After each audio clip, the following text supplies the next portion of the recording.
second week, which is like the first week of meetings, would be that. Nice. So, welcome again to the teacher's training.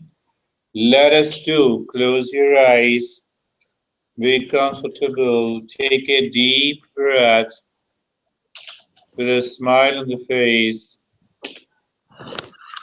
Don't make yourself upset, yes. And take a deep breath, same, Om.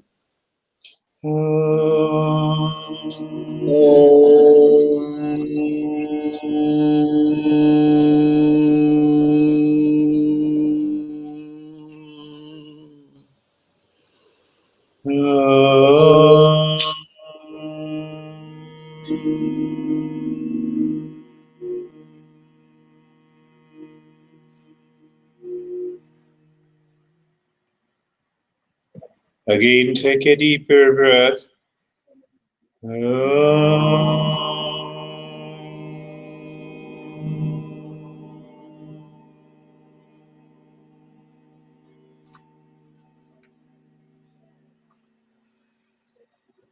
Asatu ma satgamaya. Can you chant? Asatu ma satgamaya. Do it again. Asatu ma satgamaya. One more time. Asatu ma satgamaya. How can you say you cannot chant? You are doing it so wonderfully. Tamaso ma jyotirgamaya. Do it.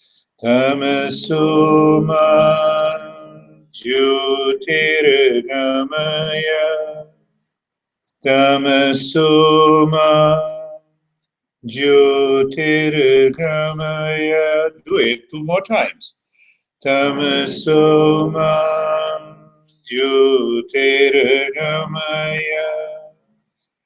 Tamaso ma jyotirgamaya. One more time. Tamaso ma jyotirgamaya. By repeated practices, even you can make a mark on the hard rock. That is what we say, practice. You see, you have made a mark on the rock. Mrityorama mritangamaya.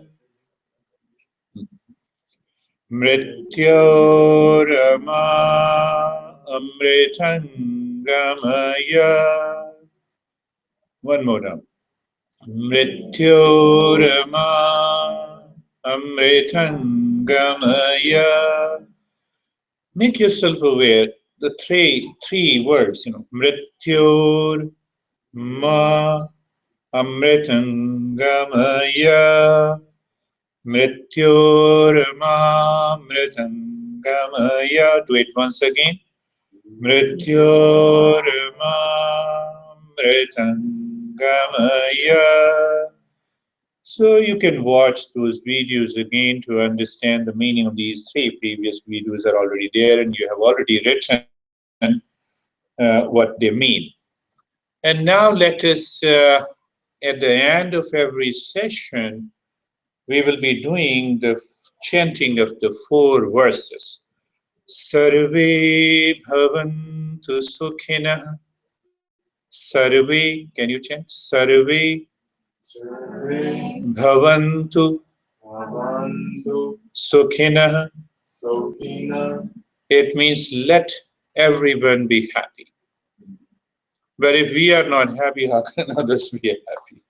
Sarve bhavantu sukhina. Sarve bhavantu sukhina. Sarve santu nira. Sarve santu niramaya. Sarve santu Santo niramaya. Niramaya. Sanskrit is also becoming Americanized.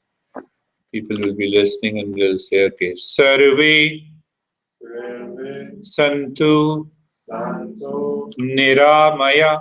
Niramaya. Let everyone be healthy. Or it means let everyone be free from the illnesses. Sarve bhadrani pashyantu.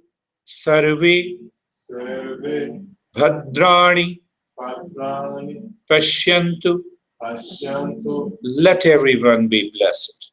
Sarve Sarve bhadrani Patrani pashyantu. Ashyanto. So sarve bhadrani, let everyone be blessed. We don't, even you can do a chanting with eyes open, so we don't think of any God. We simply say if there is a blessing, let everyone be blessed. Let it descend to everyone's life. And the last one, ma kaschid dukha bhag bhaved. Ma kaschid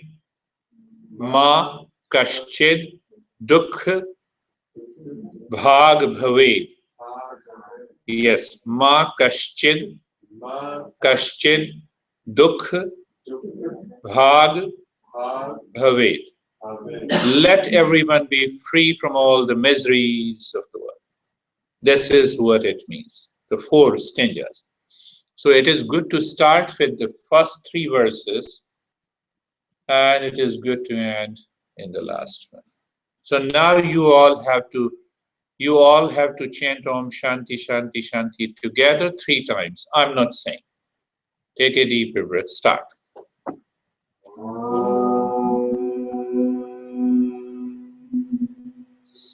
Shanti Shanti Shanti.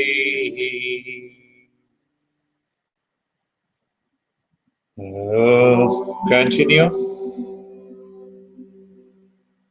Shanti Shanti Shanti. One more time.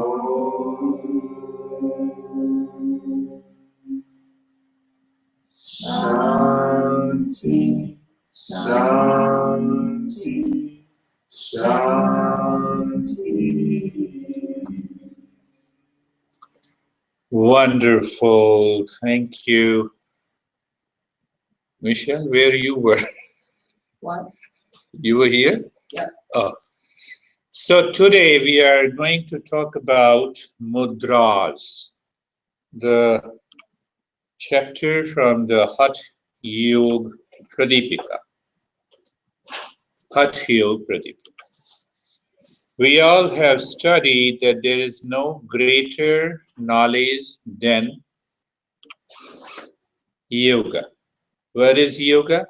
Means awakening. It is the state of consciousness. It is the 4th state of the consciousness.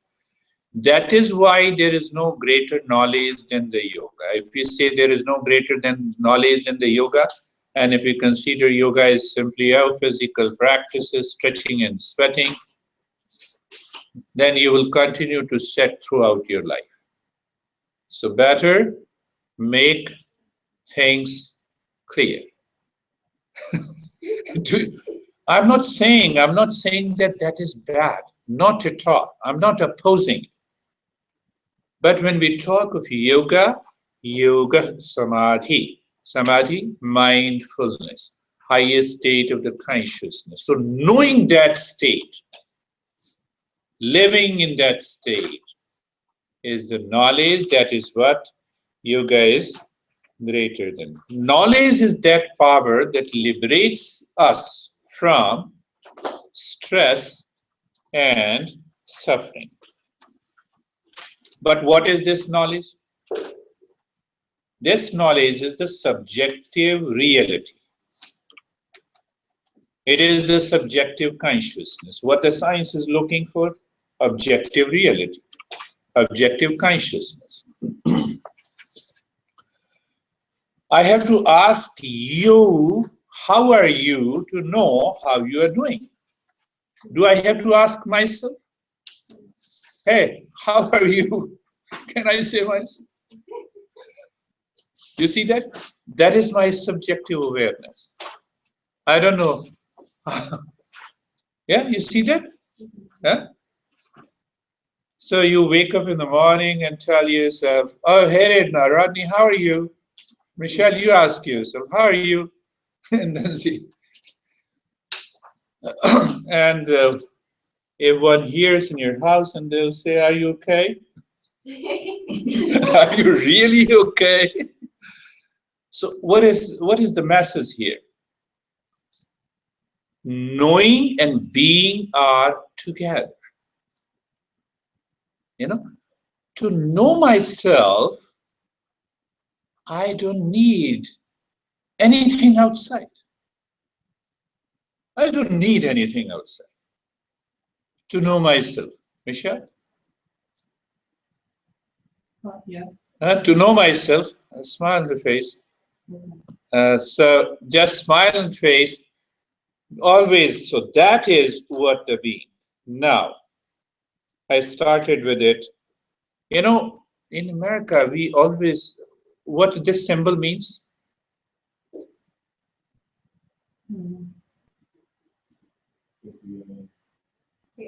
Like, okay. Okay. oh, I'm just making you, yeah, okay. Now see clearly. Now see clearly. This is mudra. But if you teach any American, they say, okay.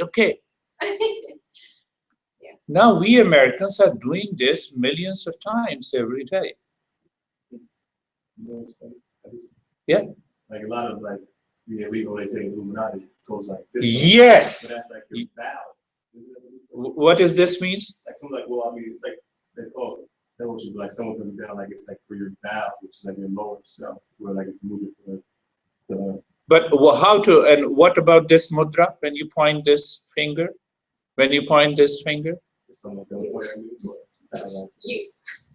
your aggressive and assertive stand you have. And what about this? Fingers are crossed. No. So you're wishing something. You're wishing something here in America, but in India, especially the women is asking for a permission for a pee. To go to pee, to go to the restroom. Yeah. Yeah. They just like to raise their hand and do it.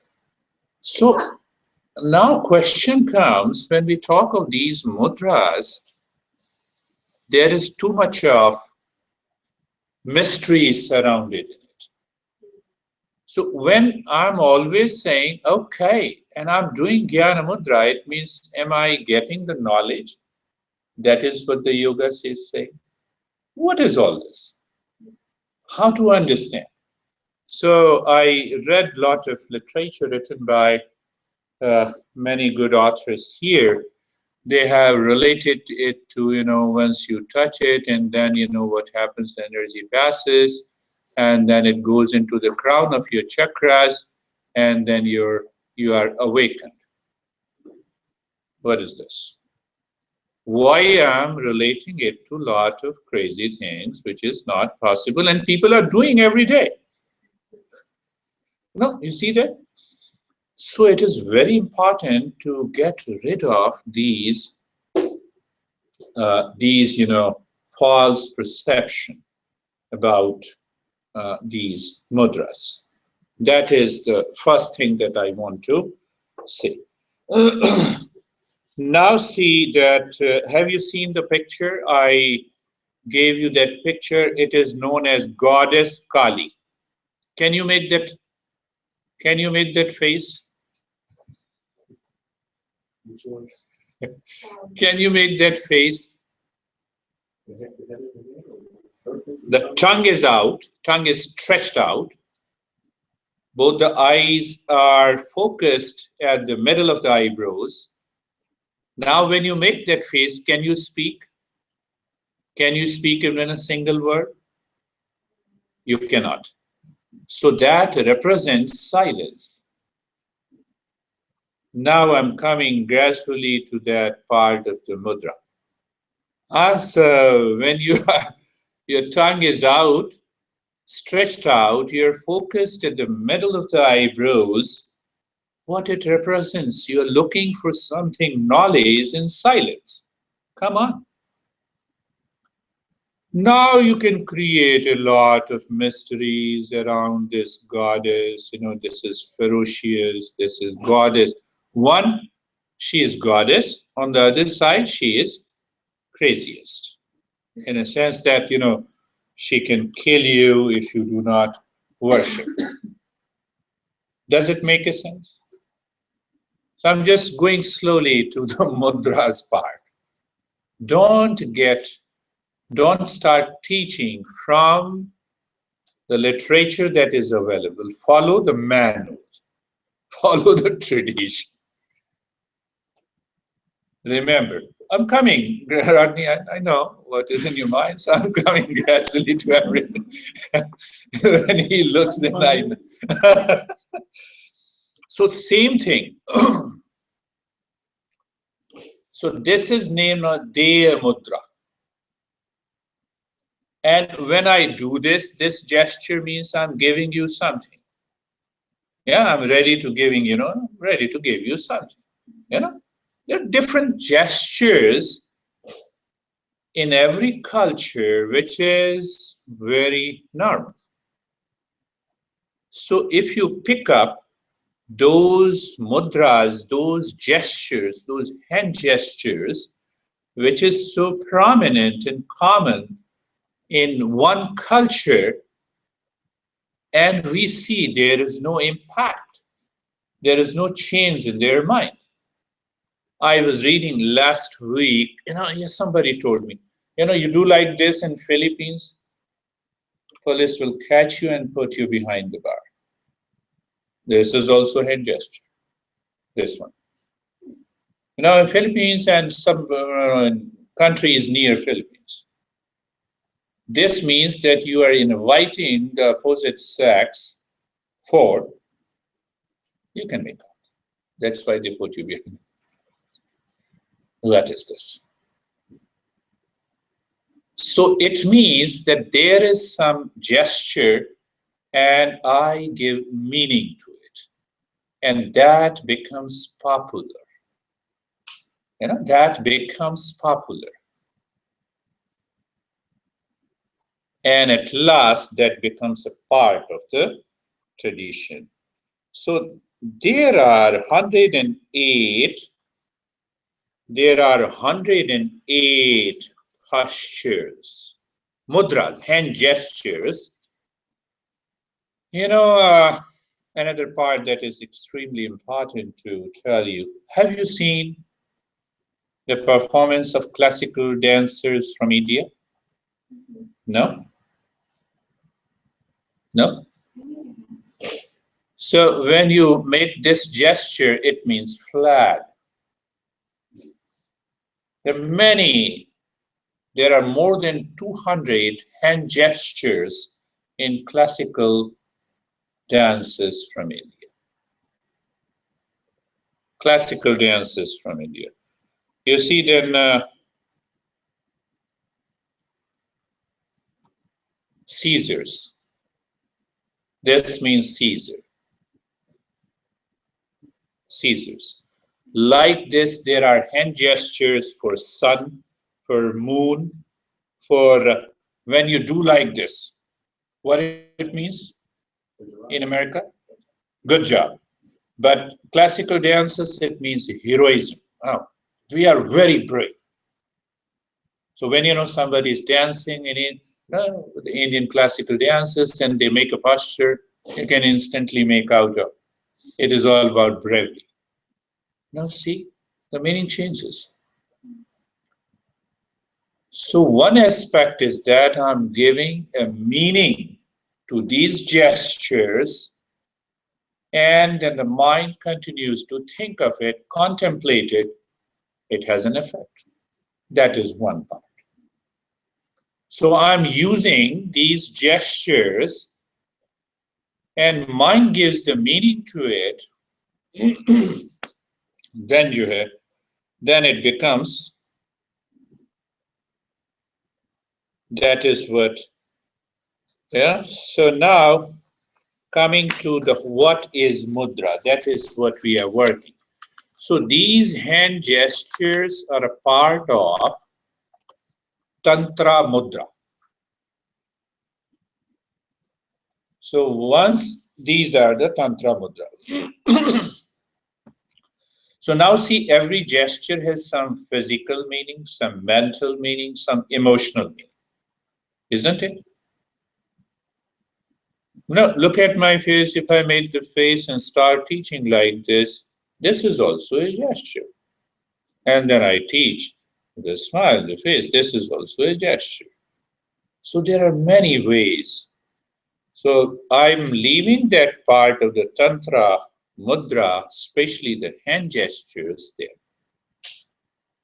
There is another set of the mudras that is explained in the Tantra. Hatha Yoga is a part of that Tantra. There are two meanings of the mudra. First meaning, the seal, the stamp. In Sanskrit, it means stamp. It means seal. Seal of approval. We don't understand what it means. You know what it means? We don't understand. Seal, stamp. Isn't it? Second meaning means it comes from mod, joy, happiness. Joy and the happiness. So the practice of the mudra that helps you to release your stress and awakens to peace and happiness. That is another meaning of the mudra. But still I don't understand.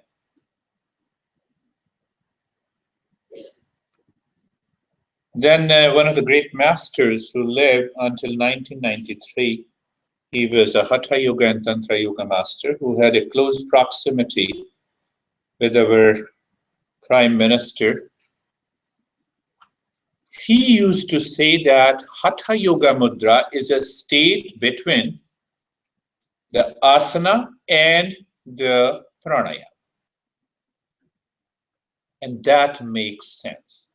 It means if your mind moves in between the state of a physical posture and some breath regulation practices, then you reach to the state of the mudra. That changes your mind. That changes your mind. It is something. The studio is in between the shop on the right and the shop on the left. It is that state. So that state, when it is recognized, you become aware through the mind, it instantly changes the state of your mind. So whether it is Tantra Mudra, whether it is hand gestures, or whether it is Hatha Yoga Mudra, then it has its importance.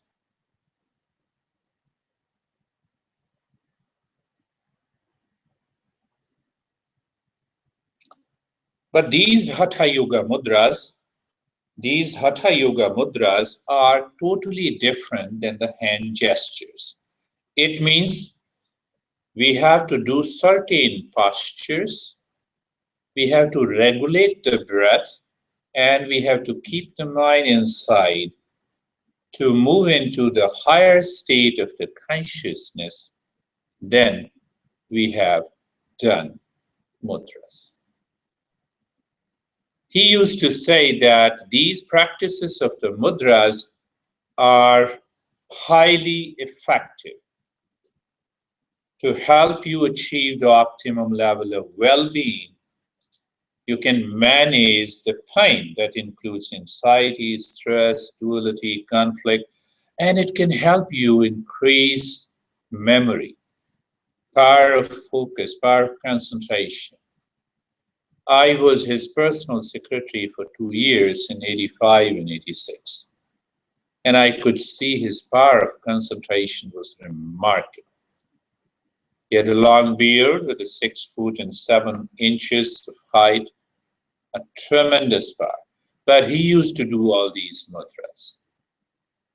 He said you can start directly with the mudras even if you want to go for it.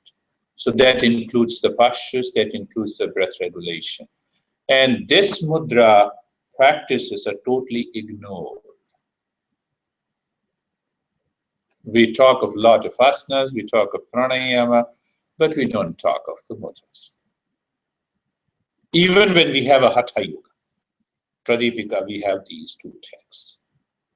So you can pick up any 1 or 2 of these practices and start doing the practices and see, even if you do it thrice a week, and see that whether the changes comes or not.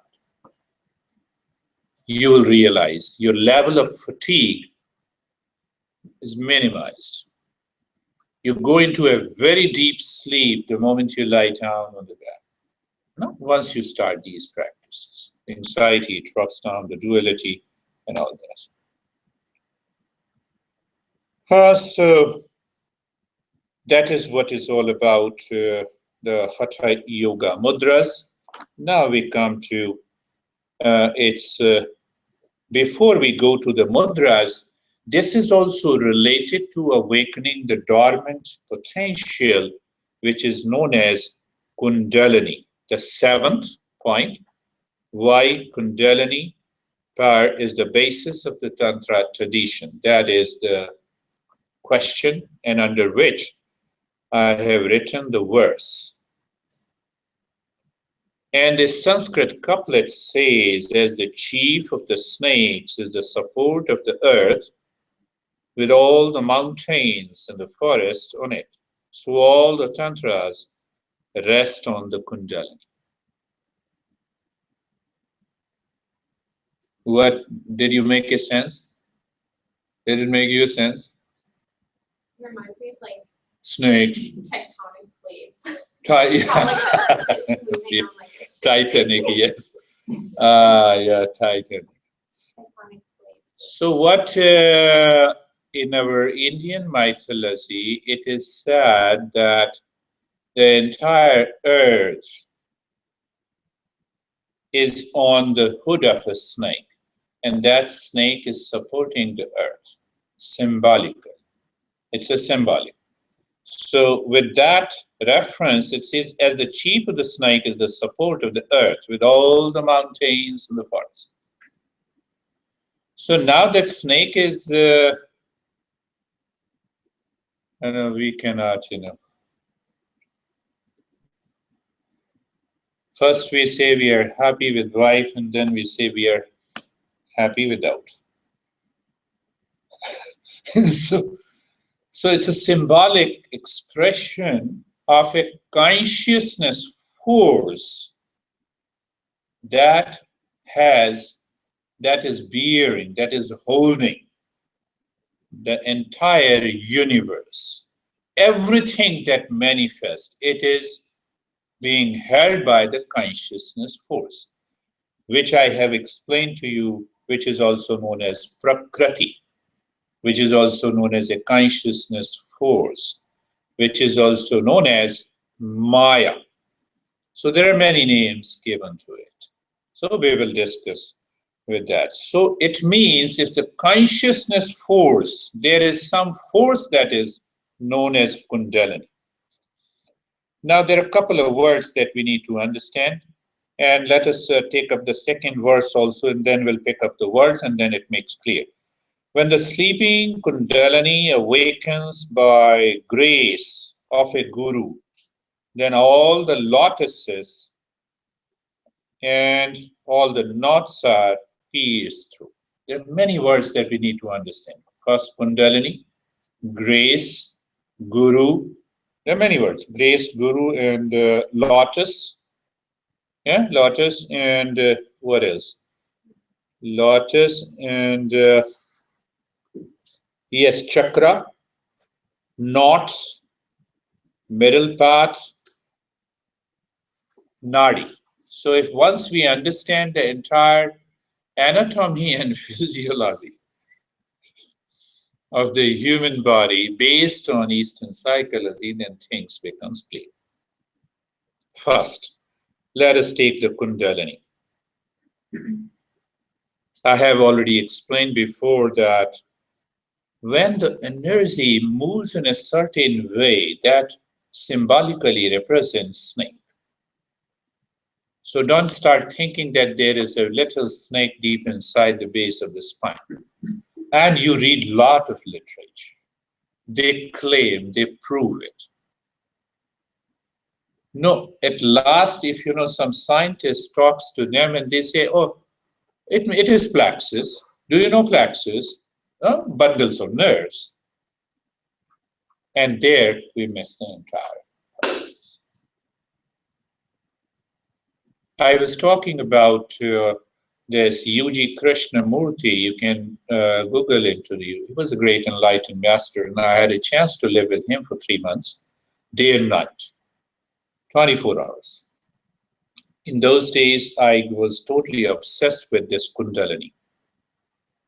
Totally, I said, my Kundalini should awaken. I don't know what is Kundalini, where is Kundalini, but I wanted to awaken. And I started asking many questions. He looked into my eyes and he said, are you crazy? I said, no. You have written in your text somewhere you have mentioned. So why not you help me and guide me? There are masters, when they don't want to come down from their level, they are very ruthless. They are very straight and blunt. There are many masters who don't want to pass on their knowledge.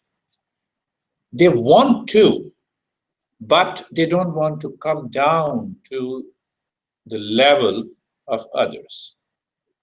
So there are many masters who are still living in the Himalayas. They don't come down into the terrain and they have no inclination to teach. They are enjoying their life. They are sitting in a cave. So you go and offer something, it's okay. You don't offer anything, it is okay. But he came into the society. And when you were asking him, so when I asked, he said, get out of my room. I said, how can I get out of it? I knew that. I knew that tradition. I have understood because of his talks, I have understood that he is not going to come down to my level. And at least, I pushed him at least for about 7 or 8 days, day and night. And at last he said, you are totally crazy. And if you are obsessed with this idea that there is something like snake that is moving in your spine, then you will die once. And then he said, it is all about the different states of the consciousness. We have a dormant power to go for sex. We have a dormant impression to fight. We have a dormant impression in, the memories, potential, but that is present where it is present. Is it present in the form of a text, the words? No. It is present in the form of a power, the force, the energy. So when the mind uses that energy, it triggers and the force awakens. I never left him at least for 3 months and learned a lot. One thing, the best thing that I have learned, my master followed a traditional wisdom. Oh, you don't understand? Come, sit, here is a text, read it, contemplate, do the practice, reach it. This master, get out. But teacher, can you tell me the method? There is no method. No, I'm saying, there is no method at all. He used to speak with a tremendous force. What should I do? Do nothing. There is no hope. You're hopeless. No, he used to say, you're totally hopeless. It seems so mean. Like, Where? it doesn't seem. I just want to make you aware the tradition, wisdom is totally different. To go into that and to taste that and enjoy that tradition is totally a different thing. But now understand why he said this. He wants to keep my mind totally shut off. Stop thinking of a method. Stop thinking of how. And that took me almost for 2.5 months. I realized what he is saying to me. And then I had a question, and that will make the things clear. So I also became bored once I understood that this is his approach, but I want to learn. The question is, I want to learn, I'm passionate. I asked him that, Master, I agree. He said, don't agree with me. The moment you agree, then it means I'm the teacher, you are the student, and the crazy tradition starts. Okay, I said, okay, you're not the teacher. When I'm asking you a question, pay attention to it. I don't know, you'll understand. When I'm asking a question and you're answering my question, you're a teacher. I thought I'm very intelligent. You know how fool I am before him. And he laughed. He said, Girish, if I throw a ball on the wall, what happens? It bounces back. So you think I'm answering you, but your questions are bouncing back. There is no answer. I never give any answer to anyone. The moment I answer, it means I'm a teacher. You can watch this guy, U.G. Krishnamurti. If you understand what he says, it is, you don't need to study any text. U.G. Krishnamurti, Krishnamurti, U.G. Krishnamurti. On one side, my master says, come on, my son, sit, read the text, understand, practice. Other extreme, he says, so he's conveying through his presence that the higher practices of yoga, that is meditation, is totally effortless. The moment you ask me how, you're asking me, give me a method. When I give you a method, it is an effort. So you have to practice. So you are caught in that web and you will lose it. So he advocated here and now. And we used to talk a lot to him, and he always enjoyed. One of the things that I noticed, and then I will come up to this practice, I think in those 3 months, he used to take 1 cup of meal. What is that meal? Rice in the cream. Half rice, half cream. Drink it, 24 hours meal. He's most handsome.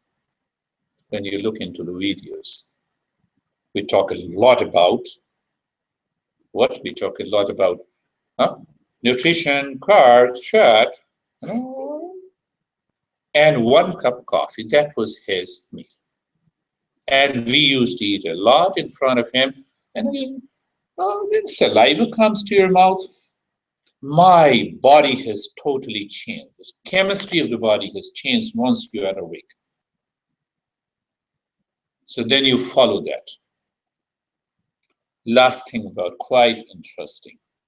At the age of 50, he was pushed by his children. He had some pain to go to a doctor. Doctor told him, do you want to live for another year? He laughed and he came back. Again, after 5 years, he had some complications in the body. He went to the doctor. Same thing.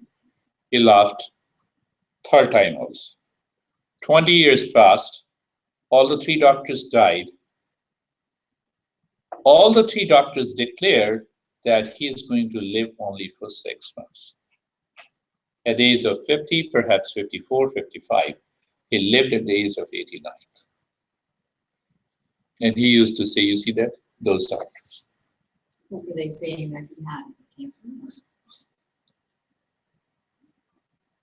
He never, because, and then I could see, I can make out that when you awaken to that state of the consciousness, even the science, those equipments, those instruments can diagnose that it is something, a serious illness, that your consciousness takes care of it.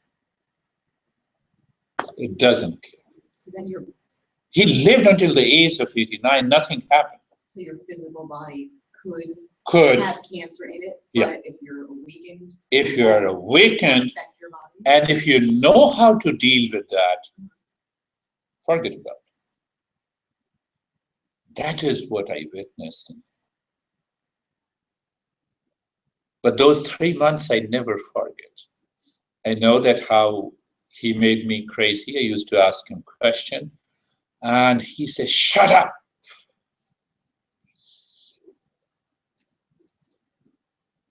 What is Kundalini? Where you have read? What books you have read? You have only information about the Kundalini. He was very ruthless. But I always loved him. The more ruthless he was, I know that I'm going closer to him. expression. No, I'm not a teacher, so I cannot be that ruthless, you know. And I realized that he was great master, great master. You can read his text, Mystic of Enlightenment, 1, and the mind is a myth. If you really want to go deeper. So coming back to our topic of Kundalini. Sometimes he makes a joke, you know, you see that, you know, some beautiful women is moving on. You see that Kundalini is there? You know, no, we just used to make a joke, you know, Kundalini is going there on the street, you see that? You know, you get attracted, you become passionate, something triggers you, and you have a red lot of Kundalini, nothing happens to you. No, he's trying to be experiential. He said, no. Once you get lost, and then at last, I think, you know, someday he told me, if you want to pursue this path, you'll be lost. 99% of what is written, what is explained, is symbolic, are imaginary. They communicate at a different level. Look at Kundalini, has 2 meanings. And then I started looking for it. 1 meaning, obviously you already know, we already have a big snake inside the spine.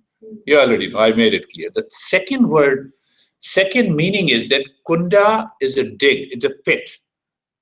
Pit. And this is a pit, reversed, a bowl. So this refers to the brain, Kunda. Kunda refers to the brain. It means I have a dormant potential. Can I awaken to that potential? What the neuroscience have started saying, that you can change the structure and the function of the neurons. Look at it. The things are becoming clear to me. Kundalini simply means, let me change the structure and the function of these neurons so that it will keep me into the state of the peace. It will always keep me into the higher state of the consciousness. And I'm awake. Don't start imagination. I have attended at least 15 different classes. I have got a lot of students, from Kundalini yoga teachers. And they come to my classes. And they say, what you are teaching, this is helping me. And what they teach? Close your eyes, please, and look inside the heart. There is a lotus. So lotus will grow into the river. Why it should grow here? No, lotus will grow into the river, in the mud. So now you visualize. Understand, I'm not criticizing, it's a critical evaluation. The moment you use the mind, or you're forcing the mind to imagine and visualize something, it can give you a focus, that is good. But if you continue with those imaginations and visualizations, what happens? It goes into your subconscious mind as a part of the memory. And when it becomes a memory, you're repeating it again. I have a lot of stress, let me imagine peace. And then you drop into hallucination. So you're like daydreaming? It's a dangerous. So more you repeat it, you feel good. You visualize anything. You focus on anything. You have anxiety, you focus on elephant, or you focus on a rat, or you focus on a lotus inside. No, be very open. No, you can interact. Let us interact and see. If you have some inhibitions inside, I know you are a very well-read person. You are more intelligent than me. But think of it. Think of it.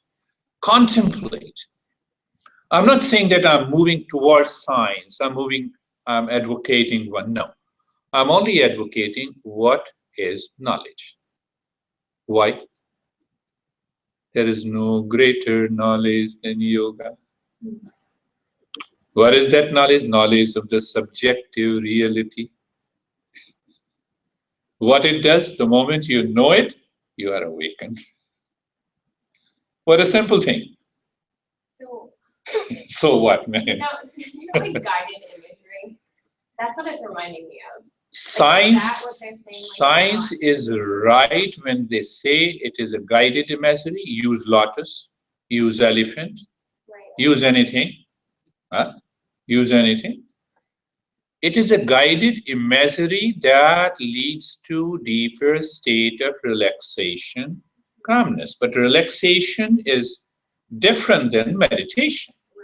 Meditation leads you to the subjective reality. You understood that point? Can you argue? Can you debate? Not argue, but can you present to your students in a simple way? You'll rise higher. You have to mention like. Yes, you have to evolve. You have to rise high. Second argument comes, logic comes, the reasoning comes. This subjective reality doesn't need anything. I told you. I want to know if I'm okay. I'm in peace. So, Michelle, am I okay? I have to ask you, no? I know myself.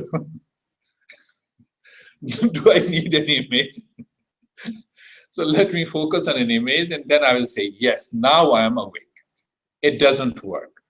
Yes, it works, definitely. Your mind is wandering, your mind is distracted. Use everything to gain focus, to change the different states of the mind, from the wandering state, bring the mind to a state of the focus, then move towards meditation. It's like in the book before yoga, like in the Bhakti yoga, they talk about using the people. Like You're right. Yes, yes, you got it. To see the godliness in them, but to eventually to this. Yes, yes, yes, yes. In Bhakti Yoga, we say we keep a statue, an image of a god and goddesses, or even a teacher. And then we focus on that image with eyes closed. We visualize, we move the mind from the toes of their feet to the top. When we visualize the toes, we say, I surrender, I submit. I give you all the thoughts. I give you all my problems and worries. You take care. You become the master.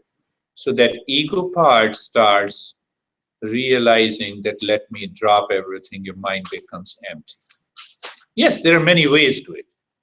Coming back. So you're clear? I don't know. If Google is right, then follow Google. I have one more question. Yes. What are your thoughts on, I know it's more of a physical, so obviously not really divine, but also people using visualization to manifest things in the physical reality? We are coming to that. Oh, okay. Yeah, we're coming. And I'll take, I know you are interested in that. Now comes the second part, is the grace. Grace. You drop the idea, the awareness that you are separate from the entire universe, the grace is always there. Grace is always there. You drop this misconception, you drop this awareness that this I which is present in you is separate from the entire universe, the grace is already there. That is the grace. For years together, I went to the master and I said, my master, bless me, your grace. And one day my master looked into my eyes. Come on, sit. After some day, on one day, I've given you too much of blessing and a grace. Now you should be capable enough to grace yourself, to bless yourself. And if you don't bless yourself, you are crazy. You have not learned anything. What it means. Then he said, withdraw the mind inside. Live within. Don't consider that you are stressed. Never consider that you have, never concede to fear. Never concede to any sense of anxiety. Never feel that you are separate. Everything is given to you, will be given to you, is being given to you all the time. How it comes? When your mind becomes clear. The grace is there. Now see, I was also a victim of, when you are passionate, then you become a victim even in this path. So one master I don't want to name, and he was a personification of the God. And I said, he's God, so then everything will happen to me. I'm going to the God, I'm sitting near him. Now if I say Michelle is a goddess, so I'm sitting, near Michelle goddess, so everything will put grace, blessings will come to me. In India, that's the unfortunate part, that many monks declare themselves as a god. And thousands of people are their disciples. They follow. They're fanatic. They don't want to listen. They go beyond the law. They break the law. I haven't seen even a single person who is living with these gods and goddesses have ever changed. Not even a single person. Two messages. When we talk of a God realization, the mind instantly imagines, oh, I should be able to see the God. Even if the God comes in front of me, nothing happens. Nothing is going to happen. I tell you frankly, nothing is going to happen. Be very clear. Drop this notion.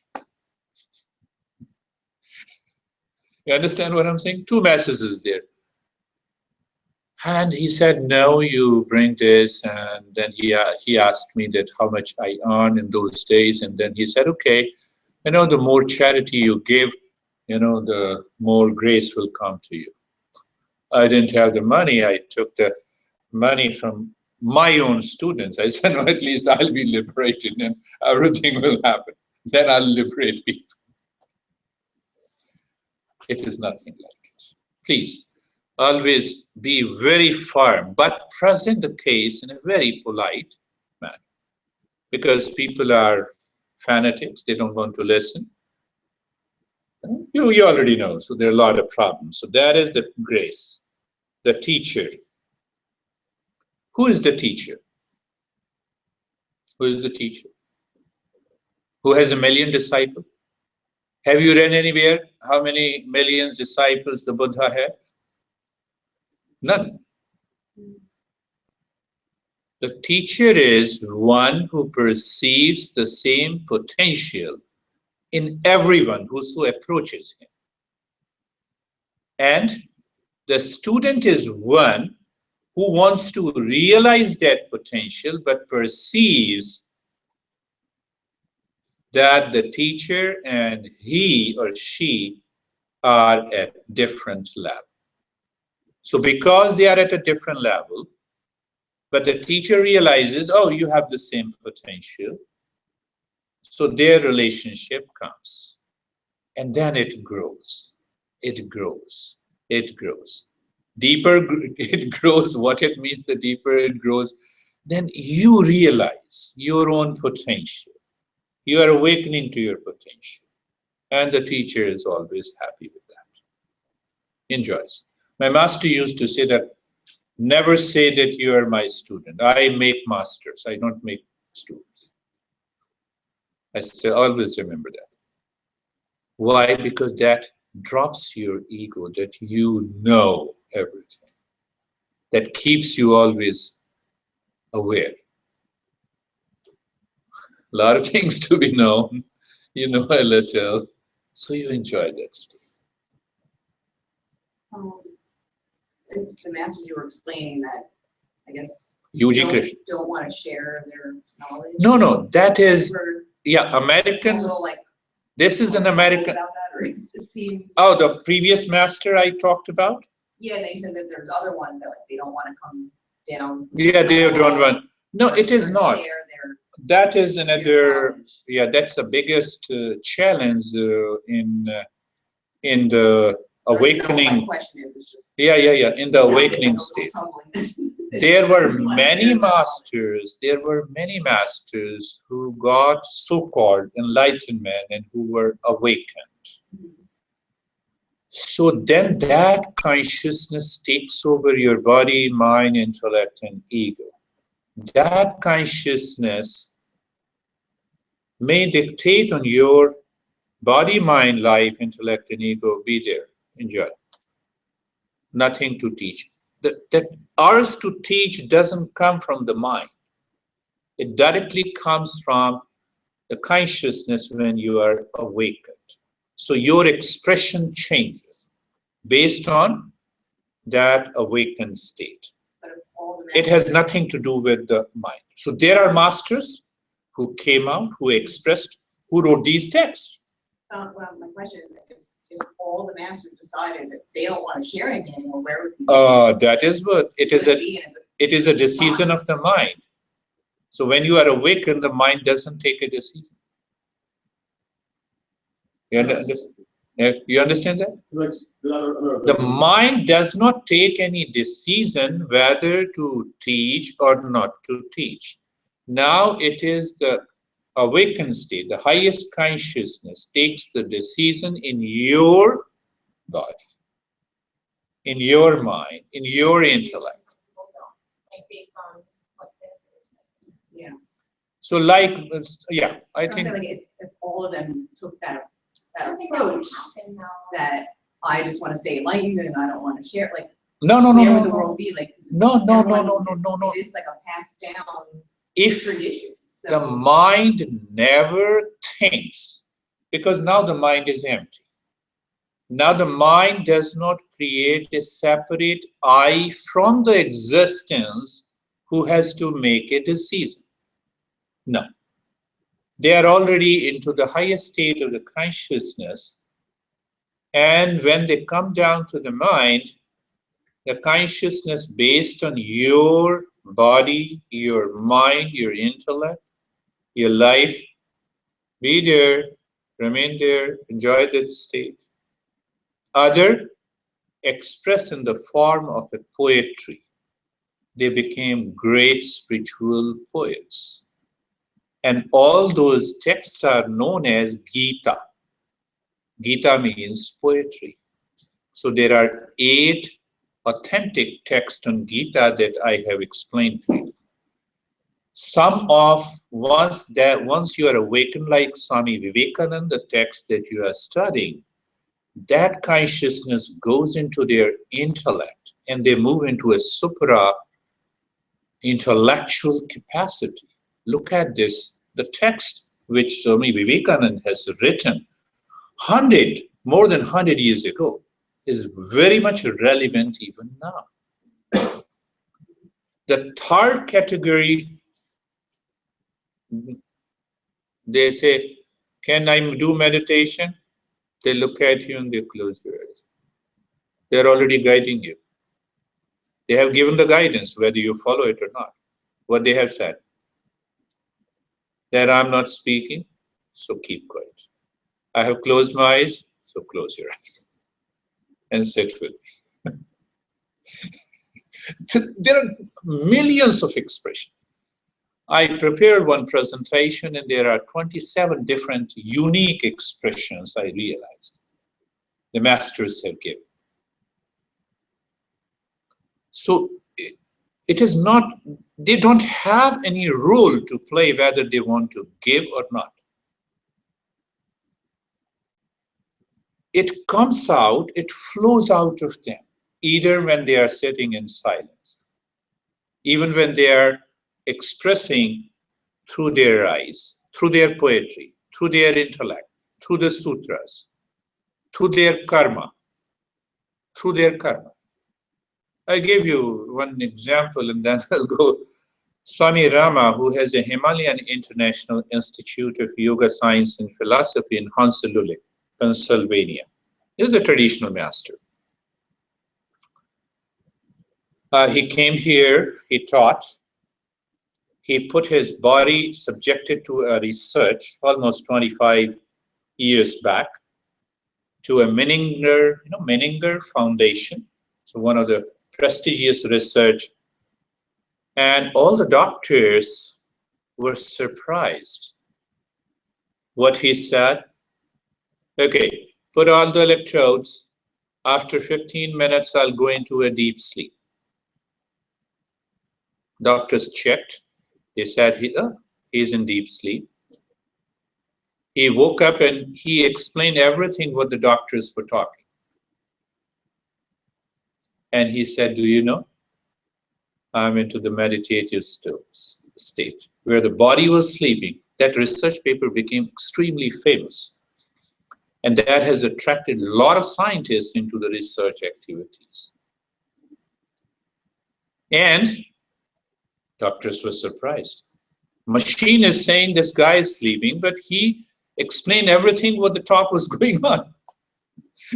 The Rodney was thinking, what the machine was thinking. Cut short the story, he earned millions. He amassed millions of dollars. He went back to India, in the Himalayan state of India. He built up a super specialty medical hospital for the poor. It is still running.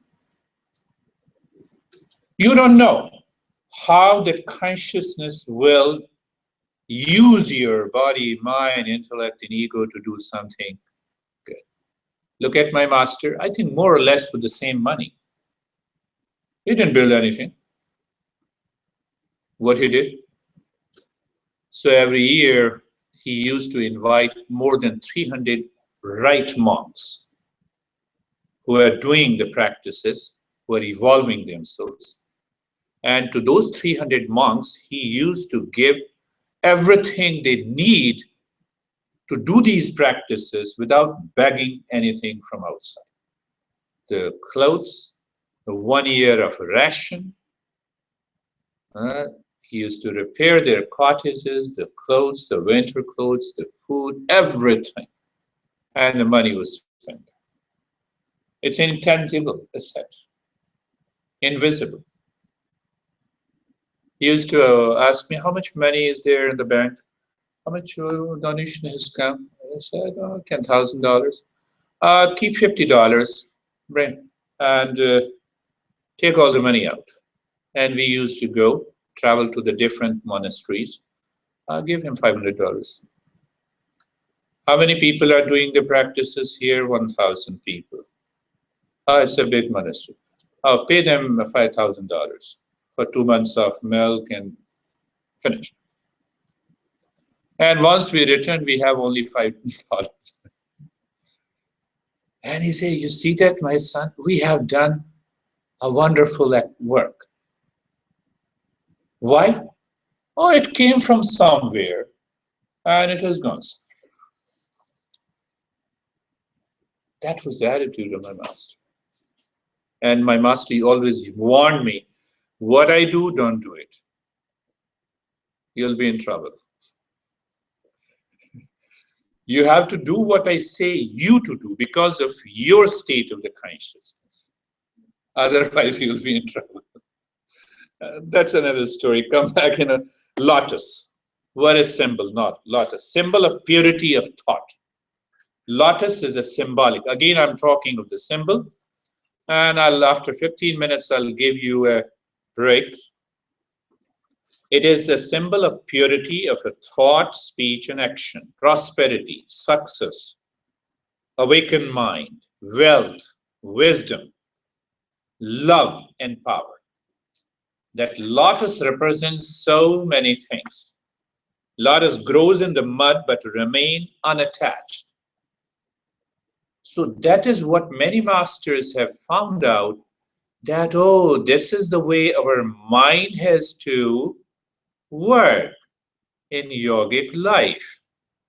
This mind always grows out of the mud, grows out of the animal instincts. It has to evolve, become awakened, and remain unattached. That was the basic symbol of lotus. Now people, what they do, let me have a white lotus and I offer to my teacher, I'll be awakened. Is that so simple? Then Bill Gates will have millions of lotuses, he'll be awakened within no time. Not just and our good politicians nowadays, Remember, just argue, put a logic to use. What a sense. And you will go to the Google and find out. Then they will explain you the white lotus, they will explain you the pink lotus, they will explain you the red lotus, they will explain you the lotus is inside my heart, lotus is inside my head, lotus is inside everywhere. Google. I don't want to name any authors. Google is one word, You have many. And I used to laugh. I read a lot of literature. I realized if you want to know Tantra, it is better to read the websites created by we Americans. Then you become a social animal. You don't become a human being. Any Tantra website, they talk of the sex. I'm not undermining that rule. I'm not undermining. I'm not saying it. But question is how you are relating it. Any website you write, you can just try. What are your thoughts on that? I don't have any thoughts, my friend. I'm teaching what is written in the text. What did it change from so physical to the sex aspect opposed to the actual spiritually? Anything that we say the spirituality, it is the subjective reality. I can use anything, but at last I have to move, transcend from everything. From everything.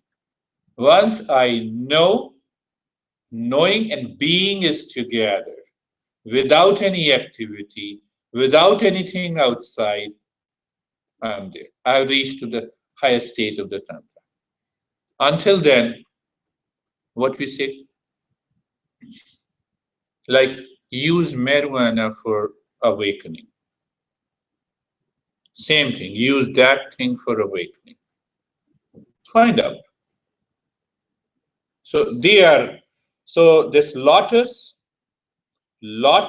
represents all these different things at different times in the yogic literature. Goddess of wisdom is known as, there is a goddess of wisdom, there is a goddess of power, there is a goddess of, there is a goddess of wealth. And then we found a beautiful imagination and assembly, a symbolic expression. What is enlightenment?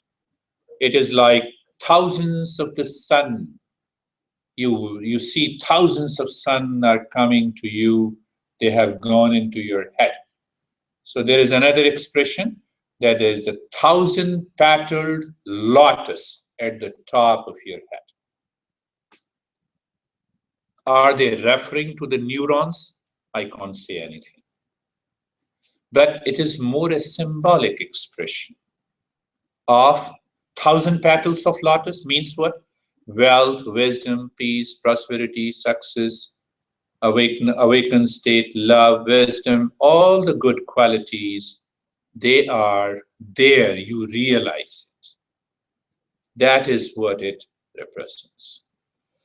And then comes the chakra. I've already explained by the chakra in the previous meditation session, so I'll just another 5 minutes. Chakra.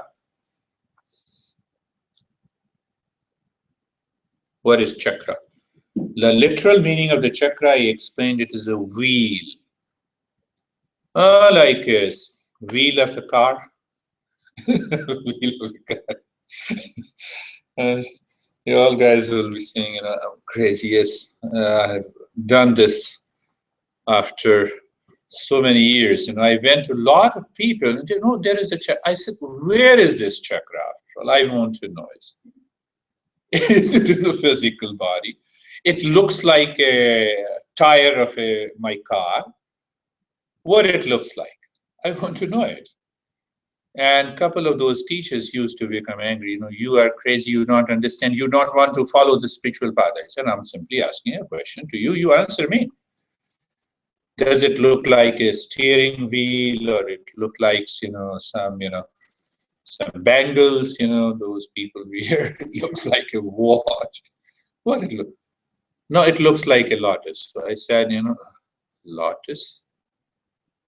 The lotus grows in a mud. Lotus in the wheel. I said, it doesn't make a sense. They are all symbolic representation. The way the lotus represents the different states of the consciousness, the positive attributes, the same way the chakra also represents the wheel that I explained previously in the previous session. That chakra, put your car there, what happens? It just sticks to your tire wheel. You're going to your home. And once you reach home, you come out and say, my God, the mud is entirely covering the wheel. I have to go for a car wash. So the chakra represents the 3 states of the consciousness. There are 3 spikes. First is sleep, second is waking, or any one of the 3, dream. And the center is the 4th state of the consciousness. The center of that chakra, the center of the wheel, that is the center.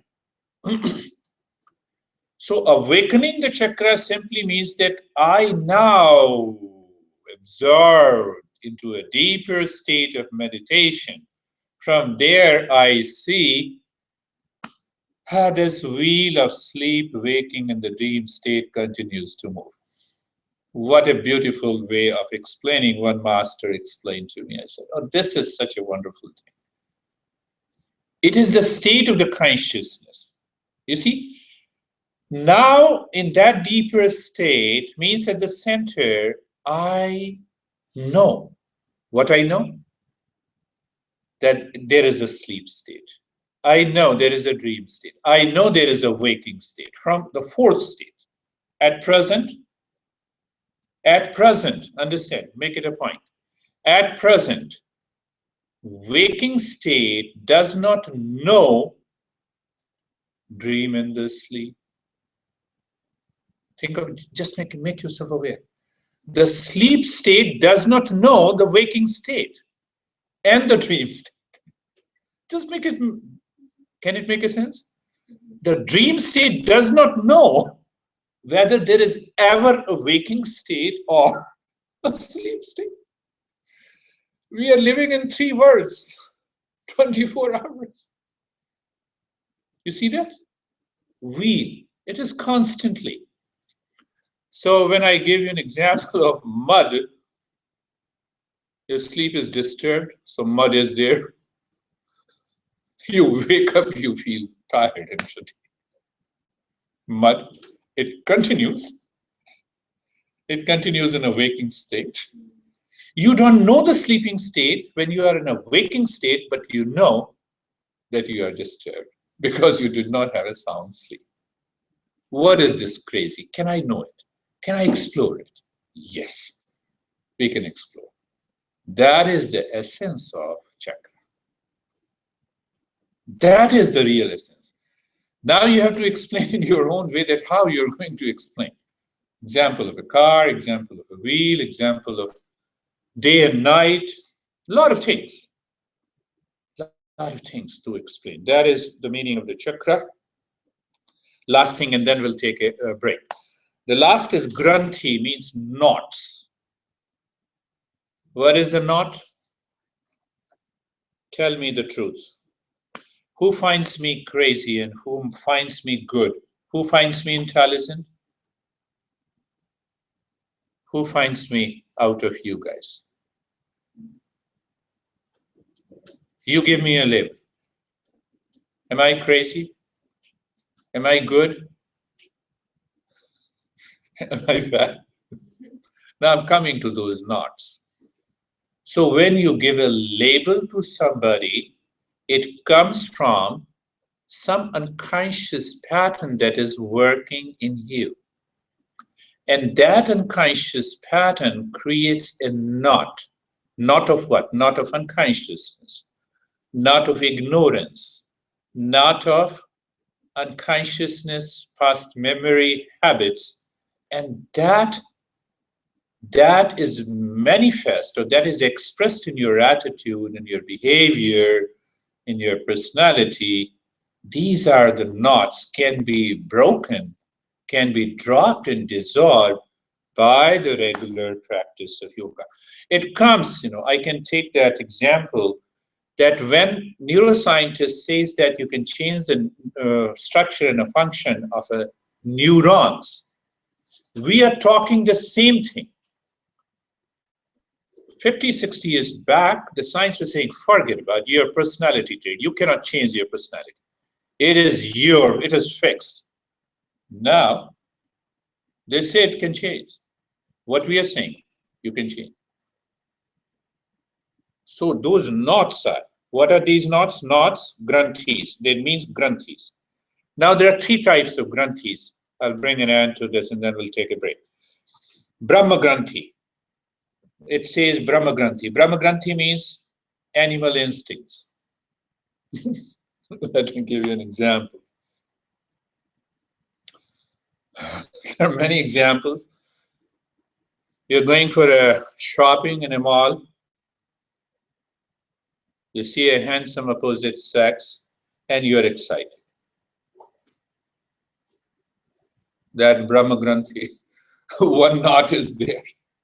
Go back home, become aware, take care of it, change your behavior. We normally say that is what is all about animal instincts. Then there is a Vishnu Granthi. I will compare it with the emotional turmoil.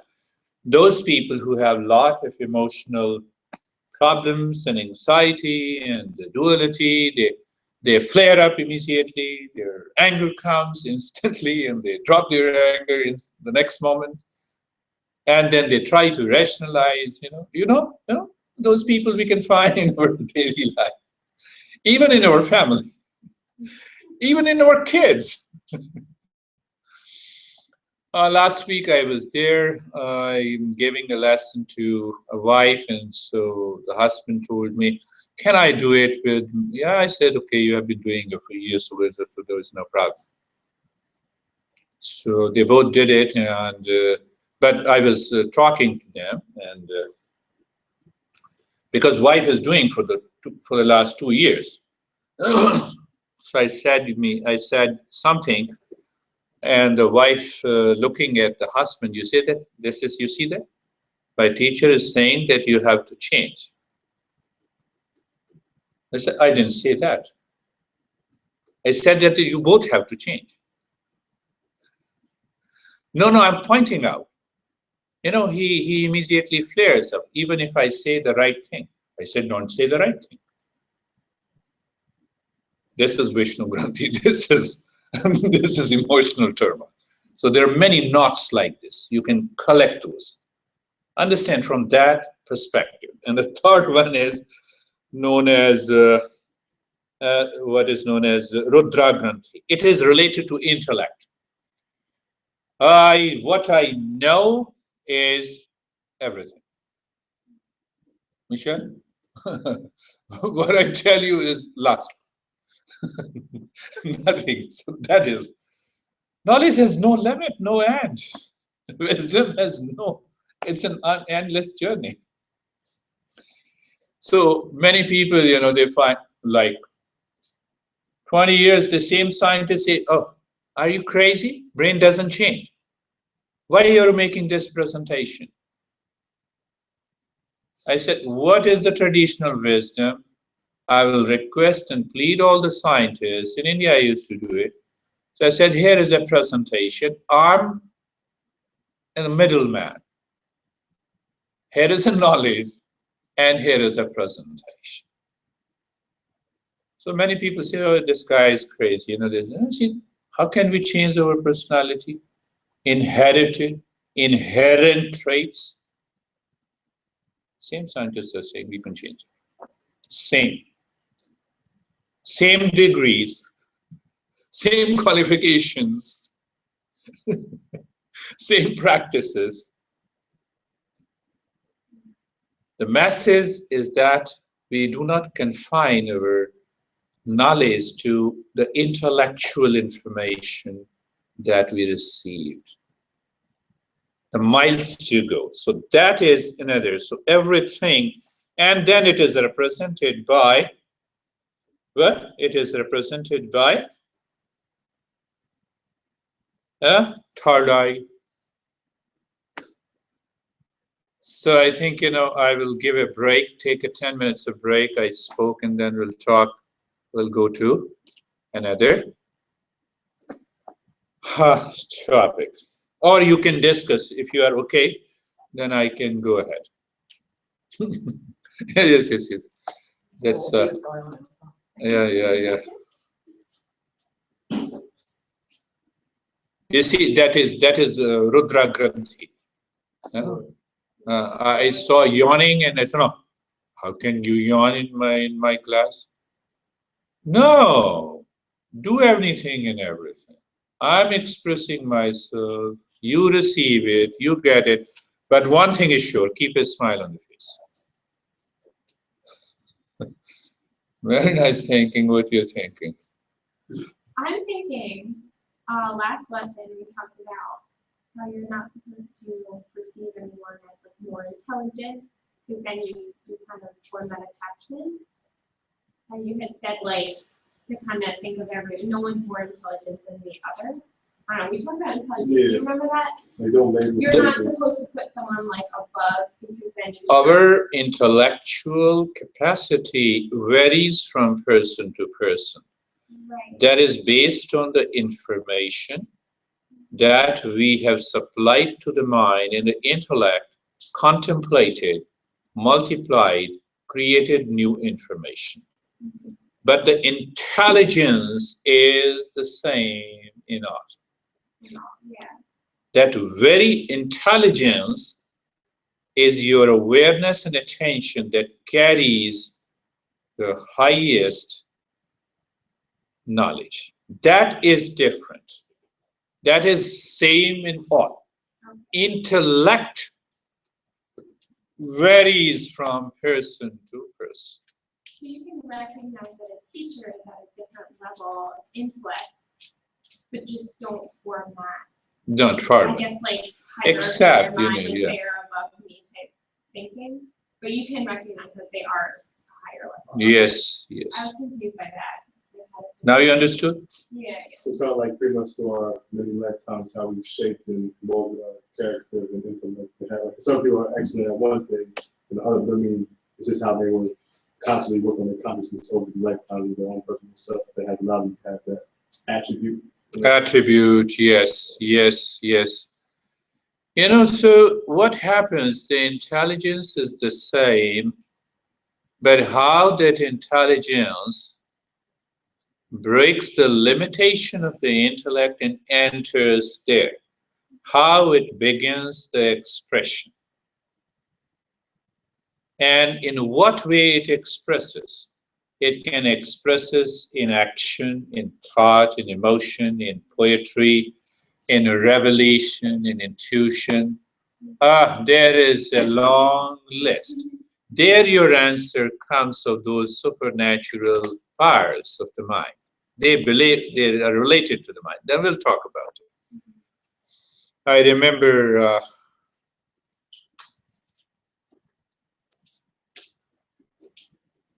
remember one incident that happened to me in long back in, I think in 86, 87, I used to wear those monk clothes, and I used to go to the different monasteries. And wonderful teaching that. So when I went to that monk and he said, "Oh, it's a matter of a week. All the darkness inside you will be removed." So what happens? We are attracted by these big words, sentences. And if you have a following of millions or thousands, if you are a celebrity in American way, if you are a celebrity, everything will happen. There are many celebrities we have. They say, "Come, I will awaken you." So I realized that this monk will definitely awaken me. I was also of the same impression. I went there. He said, "Sit in a posture. Here is a mantra. Start repeating it. Even if you repeat half an hour daily, it will happen." And I laughed. I said, "It's a matter of half an hour. I'll do it for 2 hours." I started doing for 2 hours. I did it for a week. Nothing happened. I knew it because I have read the text. But I said, who knows? By chance, that is the biggest problem in our meditation practices, in yoga tradition, in alternative and complementary medicine. We don't explain. We say, what by chance, if awakening takes place, who cares? Let me go. Second attitude, I like your practice. I don't like your practice. I'll go to the other class. Why you have come? To drop this liking and disliking. You understand what I'm saying? Meditation means that now I have to move into a higher state of the consciousness where the liking and disliking are the same for me. My journey is to move into a higher state. Just be aware. Just to be aware. You have heard, you see that a lot of people join my classes. I'll try. I know. I pick up. I don't say anything. I like it. I dislike it. I know. But you see, I'm very careful. I never say anything. Thank you. Very good. Yeah, returning back to this story. So I did it for 7 days. Nothing happened. And he was a master head of a big monastery. There were 500 rooms. It is still existing. It still exists in the foothills of the Himalayas. I became angry. Very excited and angry. I said, you told me to do it half an hour. I was doing for 2 hours in the morning, 2 hours in the evening. I was not going out. Nothing has happened. And you're saying that, do it half an hour. And are you making me fool? Did it happen to you? And if it happened to you, come on, let us sit with me. He couldn't sit even for half an hour. So two things. One thing, I was right, but I could sit for 2 hours. I was angry, I was wrong. You think that disturbed, or the expectation of having to happen? Expectations. Now see that what happened. I left, I fought with him, and I'm cutting it was a very crazy story, I'll tell you later. So I went to another master with whom I was very friendly, into another monastery, and he started laughing at me. He said, the first thing that you have gone to him. And he explained the way I'm explaining you, in an American way. You go to a Walmart, yeah, and you ask for something that is not present there. Not at all. And you start fighting why it is not present. That is how my master said. He said, where comes the question of anger? When you are aware that he doesn't know, you should have left. Find another teacher. Why? Why you fought? You are wrong. He is not wrong. Why he is not wrong? He is doing his business. That is his profession. A lot of people are doing online business, you know. You already know. You have to be careful. When did you reach that level of discernment to distinguish? It was this master who introduced me to my master. And I started crying, and he said, no, wait, I'll take you to one crazy master you have to find. And when I found him in 86, I never left. So it's all a journey, that how you have to learn. There are two ways. I'm guiding you, I'm teaching you, I'm passing on the information you don't like. You should come out openly and let me know. I will change my expression. I'm ready. I know. So I'm very open.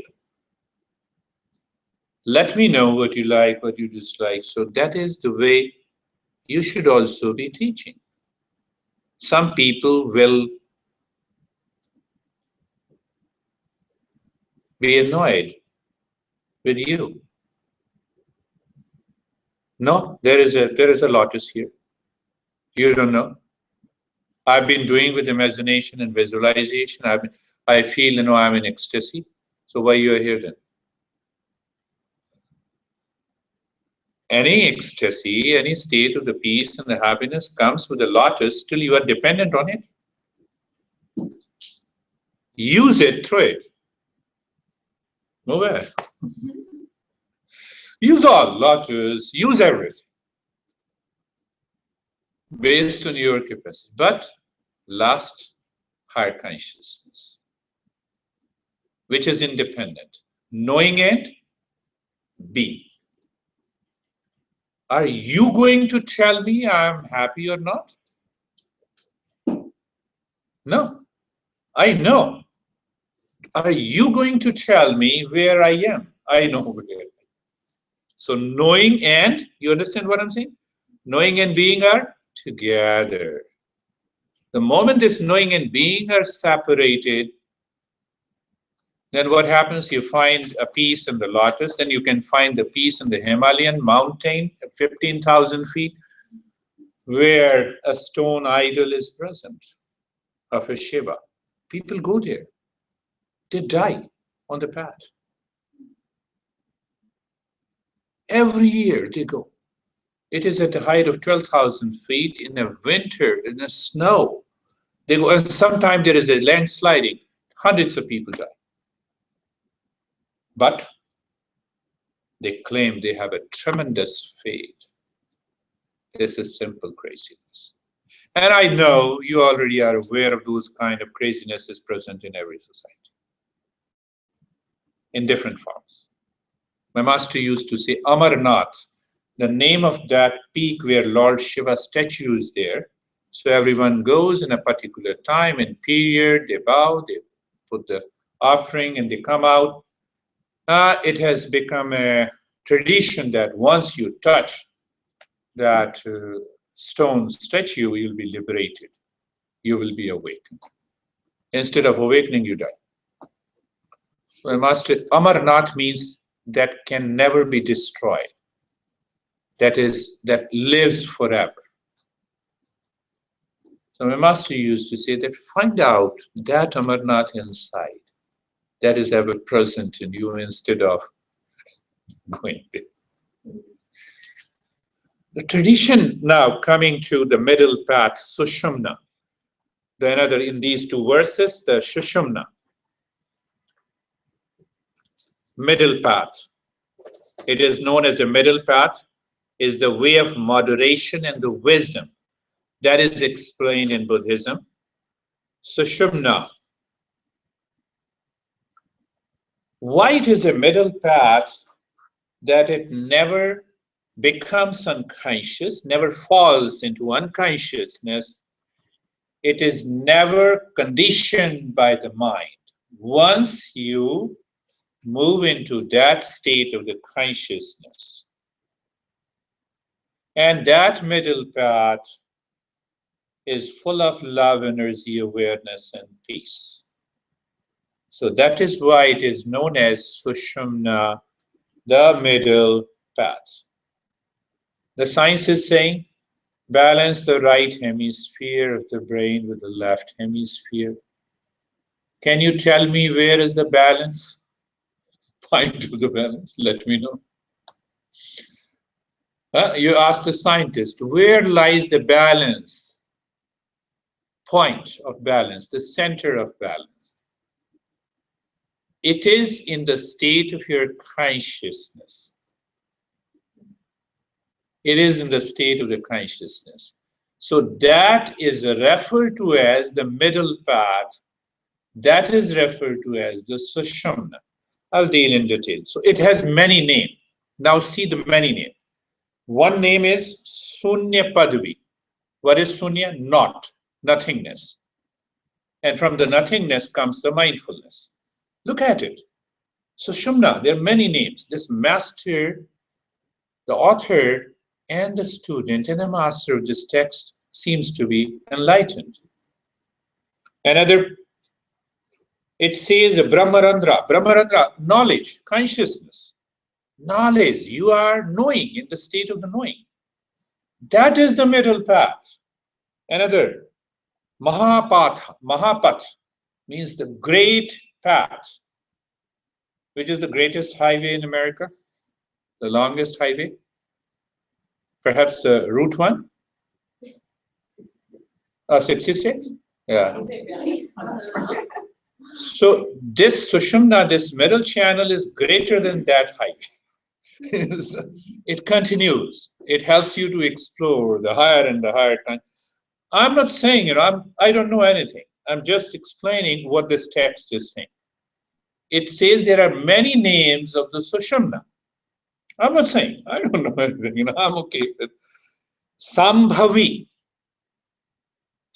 Madhyamarga are the names of the same thing, it says. Look at it. One great master who lived almost, who died, I think, 20 years back. It was one of the great masters. Again, I did only have a chance to meet him once. I know I was looking for something else, so I went to him. He explained that you see that there is a you consider this is an energy pathway. This is a height track from bottom to top. So the top end is Ram. Ram means highest consciousness. The lower end is Kam, desires, craving, sex, all the movement of the unconsciousness. Now see that top end is highest consciousness, bottom end is total unconscious, animal tendencies, animal instincts, and in between the two, this energy flows neutral. AK-47, it is neutral. Who kills and whom you kill makes the difference. You understand what I'm saying? AK-47 is the difference. Is neutral. I'm a criminal and I kill people. I have to be behind the bars. I'm in the military. I use the same AK-47, kill hundreds of people. Next year I'll get an award, medal by the president. See, same thing. Top end is bottom. In between this prana, this consciousness force is moving. When it moves down, you have unconsciousness, you have craving, you have anxiety, you have stress, you have problems. Understand in a single way. The moment you pull this prana out, mind, through the practices, different practices, when you push the prana, and you start awakening to the higher consciousness. You start moving into deeper meditation. You have $100, go to a liquor store, buy liquors, finish your $100, and you're hungry. What will happen? This is what I'm saying, Michelle. You got it? And you have $100, you're hungry. Basic necessities, let me first meet this basic necessity. You are aware. Let me save the rest. No, why to save? No, let me go to the liquor store. Now my hunger is done. So it means prana is down. It has fed basic necessities, and then it should be happy. It should take care of the heart consciousness. Instead, it says, no, let me go down again. Go and back. Finish. So the entire journey of this middle path, who recognizes the middle path? Do I recognize the middle path in you or you? That is the entire journey of this, whether you say Kundalini or we are coming back, the Hatha Yoga mudras. I think the author is intelligent enough. He never, perhaps I could make out that in those days when he wrote these texts, there were still a lot of misconceptions. So for the middle path, for the Sushumna, he wrote many synonyms. Sunyanari, emptiness. Don't start thinking of a middle path. Physical, plexus, the mind, prana. That is the key. You know, I can claim that I'm a good teacher. I can help you with a guided imagery and visualization and imagination. Within 1 week, I can create a Sushumna channel in your spine with that imagination. So you just feel it more than see it. Yes, and you will realize, oh, it is real. What was your mind like? I don't know. Sometimes like. No, like the body's getting question is, even this Sushumna is real. Okay, it is 100% real, it is 100% physical, it is in red in color, it is white in color, or it is in the color that you like. How it is going to help me? How it is going to help? So it can help me in my focus. I can use it as a device. I can use it as an instrument. But when I go into a meditative state, I have to leave it, because that is the content of the mind. Then I can say, Sushumna, enough is enough. I'm going. 99% there are misconceptions about this. I told you I have attended almost 15, 20 classes of Kundalini. No, this is here. Last year, one guy all virtually fought with me. You don't understand. My Kundalini is awakened. I said, what I have to do with you? It's good. Enjoy. No, he used to come to my 11 class. So I said, one thing can happen. Why don't you come here? Let me become your student. You conduct the class and awaken Kundalini forever. No, I feel that, the big stars are there. When I feel that here, I could see hundreds of stars. And I said, what you do here? Now I see hundreds of satellites. Stop. This is too much. Consciousness, pick up the basis of the tradition, subjective reality, subjective consciousness. So what he was saying? He was saying that I have passed a big elephant through the needle and the tail is stuck. What should I do? I said, no, I cannot help you. I cannot help you. I don't know anything. Oh, yes, I know that. I said, okay, I don't know. No problem with me. I have yet to know a lot of things. So understanding. I told the same thing, that your tail is stuck. You are awakened. Kundalini is awakened. So elephant has already passed through the needle. But still, something is stuck. That's a big problem. So you can color your mind. What is meditation? Decoloring. What is awakening? Decoloring. Now coming to the nadi, then the things become clear. 7 chakras of the subtle body. Nadi means energy pathways. Energy pathways. And there are more than 72,864 from one text, and there are more than 100,000 energy pathways in our body. Where is energy pathways? Can you point out 5 locations in your body at this moment where you are feeling sensations in different degrees? They are energy pathways. Because of the energy pathways you are feeling. Do you feel bored? Somewhere inside there? Is it bored? Yeah, bored. Do you feel sad? Do you feel happy? Do you feel sensation? At present, which are the parts of the body where you feel the sensation? Might be tired along hips, spine. Come on, let me know. So Okay. these are, it is because of those energy pathways. And you are becoming aware of it. So like this, it is like a flute. Can you find out which sound is there in the flute inside the bamboo stick?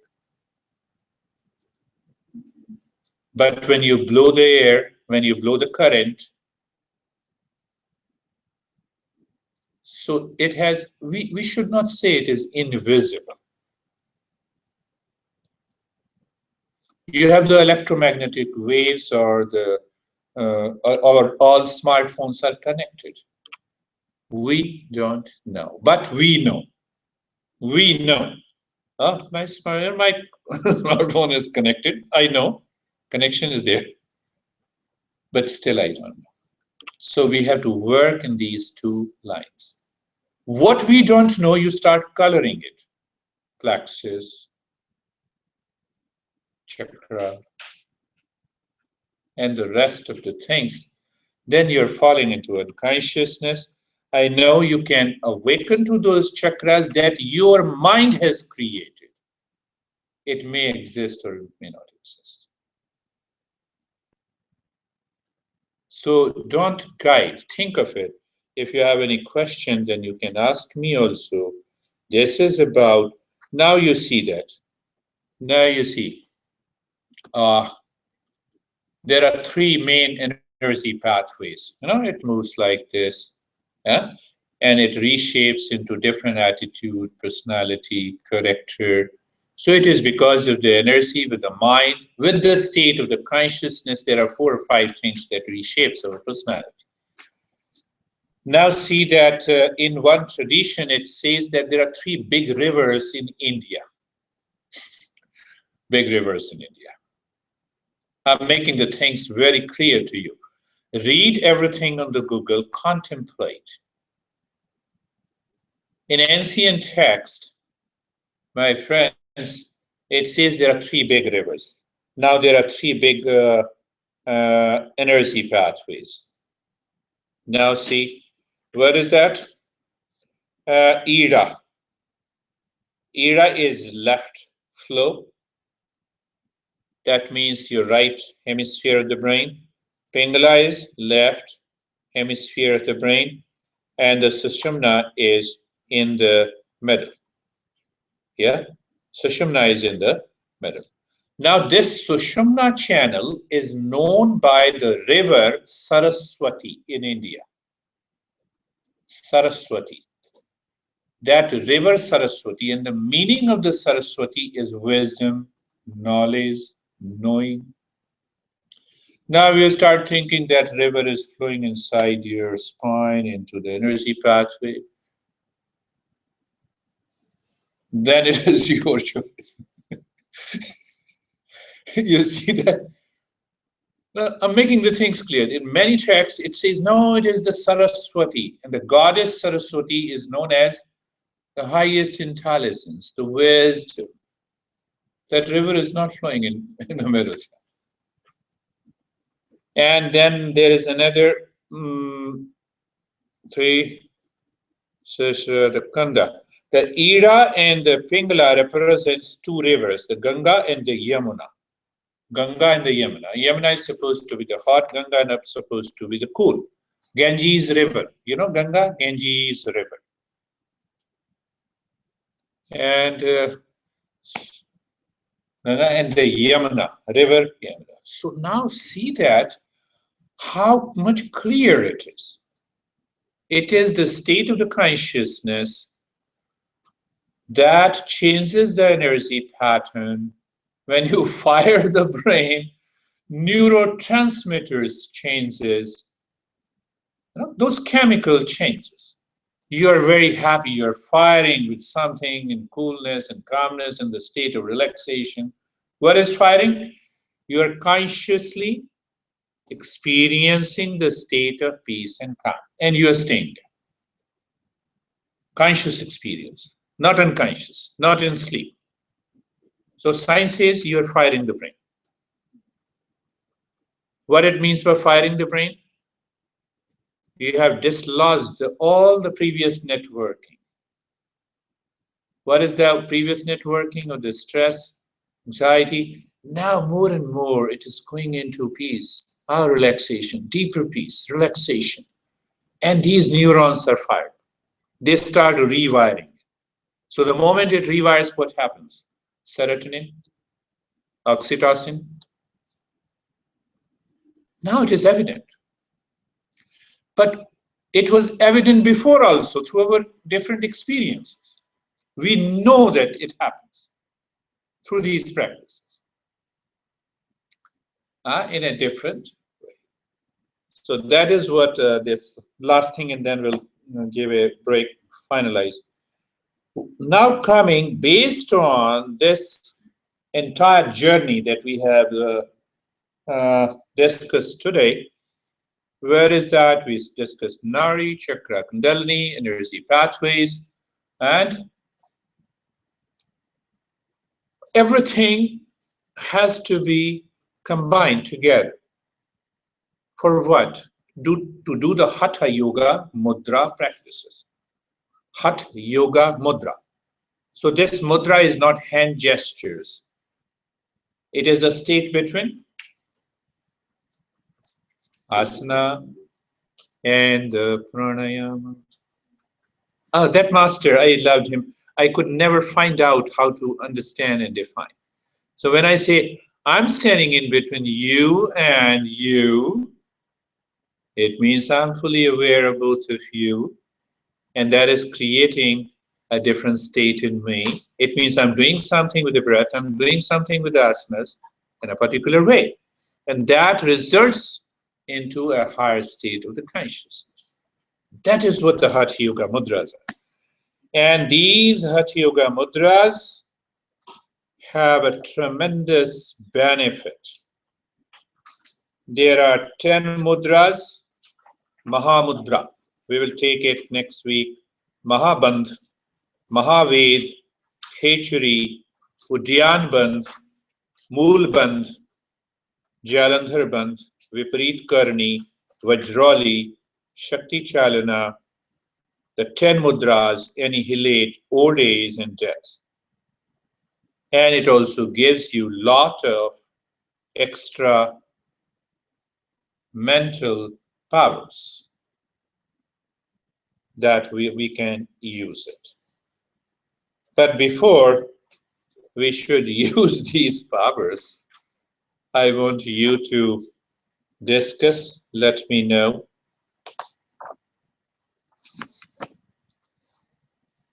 Can you tell me, when you woke up in the morning today, what thought passed to your mind today in the morning? First thought. Wake up. I don't want to get. Yeah. That's reflecting my dream.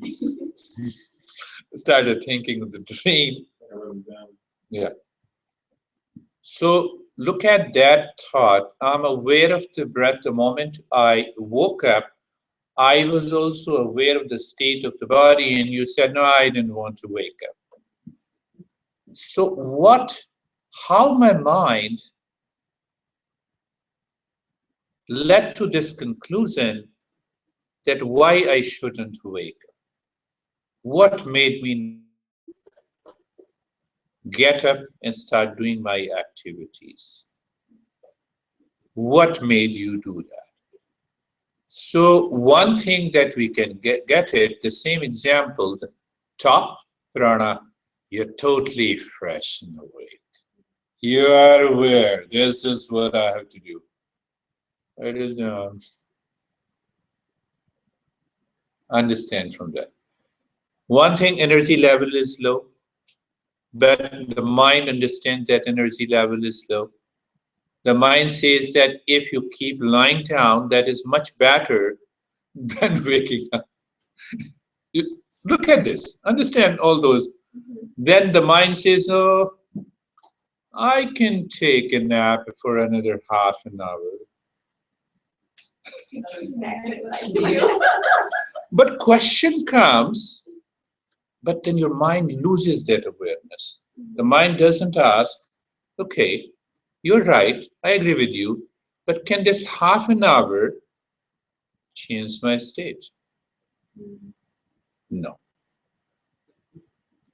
And then it happens every day. The problem is that it happens every day. You see that? There comes these practices of mudra. I'm just relating it to day life examples. In early days, I said, okay, I'm lying down and I started breathing very deep, deep, deep, deep, deep. And my belly used to expand like a big balloon. First thing that I started doing, all those tiredness and fatigueness gone completely. What I did, a position between asana and the pranayama. And I said, wow, come. And then I realized there is one mudra. I had already read it. I said, no, let me try it. Let me do it. So that is one way to understand. What was the oh, don't tell me. Sometimes we have got very beautiful thoughts, so we don't want to tell. Yes. I can't remember, but it was Okay, probably similar to. So what was the second thought? What was the second? No, I'm kidding. No. Never think that. Rodney, what thought you had? I think I have a number. I just like you talking about doing the body scan. That's I wonderful. wear eye mask while I go to sleep, and I just feel the body and I try to relax my mind. Wonderful. I get my big breath. I You see the difference? That's why he's coming regularly to my meditation class. You see, check the attitude. The mind, attitude, shapes. And my friend, Michelle, what thought you had? Snooze on the alarm clock. Alarm clock? Snooze. Oh, same thing with Michelle, same thing with snooze it, yeah. Understand the entire journey of this Hatha Yoga Mudra, which is related to different parts of the body, different postures and the positions, and in that position you regulate the breath. You can either do the deep breathing, you can do the fast breathing, you can hold the breath, you can use the mantra, you can use the focus. Oh, focus inside the belly button. Okay, no problem. So later on, I realized that when I focused inside the belly button, one thing that I realized, and I gave the same practices to the people. I said, I can help you relieve your constipation and indigestion, provided you have to do it regularly, and every week I'll give you minimum 6 or 7 or 8 sessions, and I want to check you. Practice is so simple that if you claim you're intelligent, you will forget it. And you will not do it.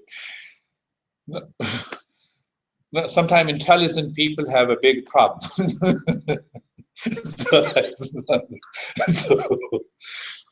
And what is the issue? I said you lie down. Become aware that your belly has 4 parts. The lower belly, below the belly button, upper belly, above the belly button, right side of the belly, the left side of the belly. Okay. First day, you just do the practice. I want to see that you should expand all the 4 parts of the belly equally. Once they do it, I checked. Majority of people who have constipation, I'm not saying it's a scientific research, it's personal experience, and there is no harm to it. And even I realized that they are not able to expand the lower belly, below the belly button. What happens in childhood when we were born? We just came out of the womb of a mother. Ask yourself. So first I did for years together. I said, okay, today I feel, it's a little challenge, let me do it. So I expanded the entire lower belly. One day I'll show you that, my belly goes almost double this size going up. It expands. I did only 50 breaths. It took me almost 25 minutes. Constipation gone.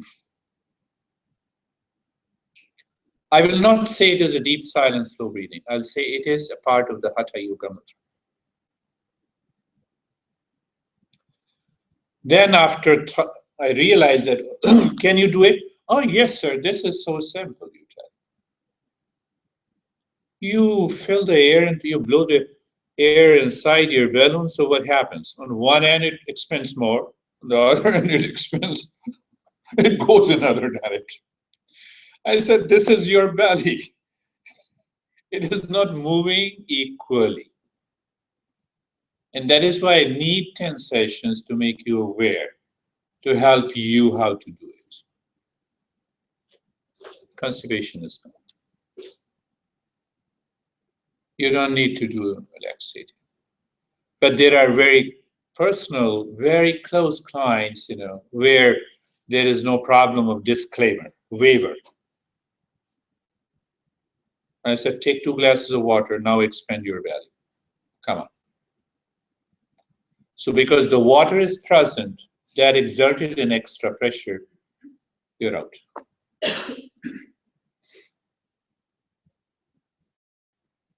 What we teach?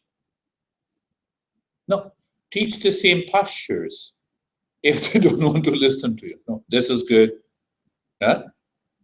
Teach the Supta, teach Bhujangasana, teach sideways bending postures. Now you see that, you get a stretching. You get a stretching, but you're unconscious. You're not aware of the belly. Look at it. So it continues. But by a single practice, you can.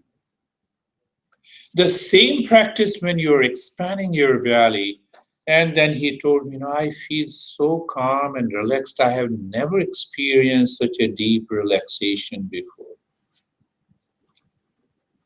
He had a lot of anxiety and distress. I said, perhaps I can make out your chronic anxiety and distress might have caused you this constipation. But I would say that you were more constipated inside your head than in the back.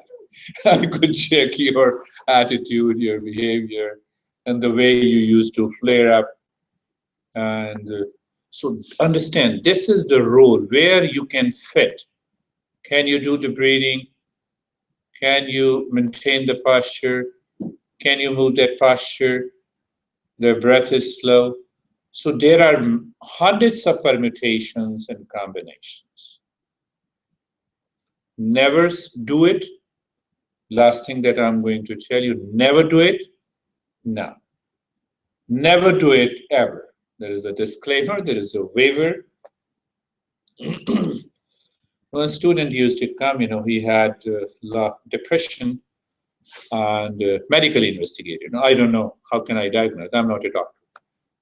So I saw it and I gave the same practice. I said, just do it. His breath rate dropped down to 3 breaths in a minute. At that time, he was 26, 27 years old. So once he learned it properly in 5 or 6 weeks, and I understood, I said, no, this is wonderful. Now you can 3 breaths per minute. His house was 40 minutes away from my house. You know what happens? Your mind becomes so much aware that you don't want to leave this mind moving on to the crazy thoughts. So he used to look at the watch. 9, yes. Start driving, doing the practice. 120 breath, he is already there in my house. Going back, 120 breath, returning to his, and he's checked 120 breath, exact 40 minutes.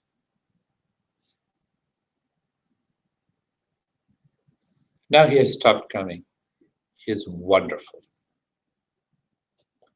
That helped him to move into a different experiences of inner peace. He used to say that I see the white color, there are many stars. I said, continue to look at the star, let them come and go. Once you break that meditative state, they have gone, don't think of it. Don't bring it back. But become aware that you have peace, you have calmness. Now you're not angry, you're not fighting with your members of your family. And there was a tremendous change in him. Tremendous change. And the same thing happened now with his 15 years old boy who had an asthma. No asthma, no symptoms. I'm not saying we cured, but no symptoms at all. But still he is coming now only for his memory power, concentration. He is not coming for asthma. His grandmother brings him to me tomorrow, every Thursday. He started at 10, is now 15. I have never left this part of the practice for 15 minutes. I wanted to check that, does it really help? He gets all A's, honors roll. Calm, totally away from anxiety. Stop taking inhalers. But my goal is only one, same subjective reality. I'll come back again. That is the goal of yoga. And that subjective reality is the same in all of us who are sitting here. Outside you are Michelle, outside you are Rodney, outside, but inside it is the same.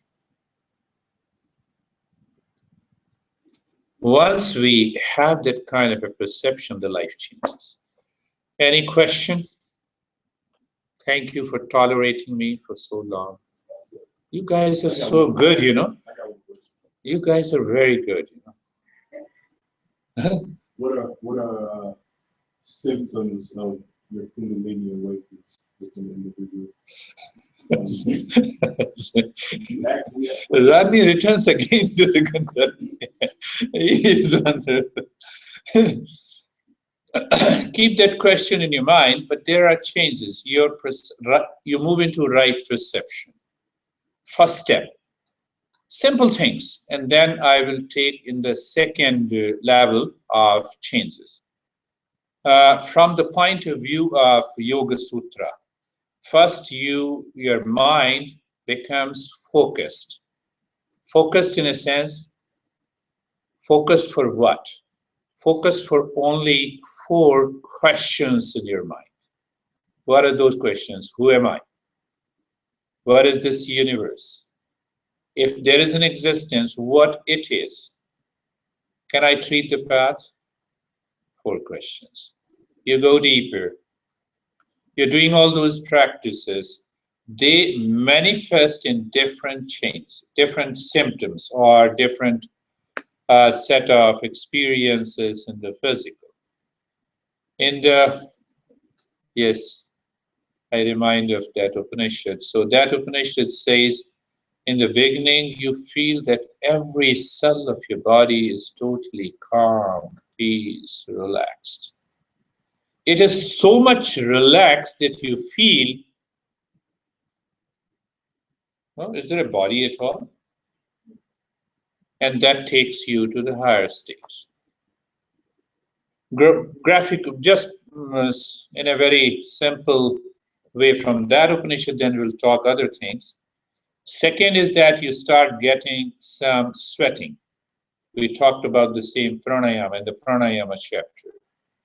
So you get the sweating and you have to rub into, but that sweating results into total something like emptiness.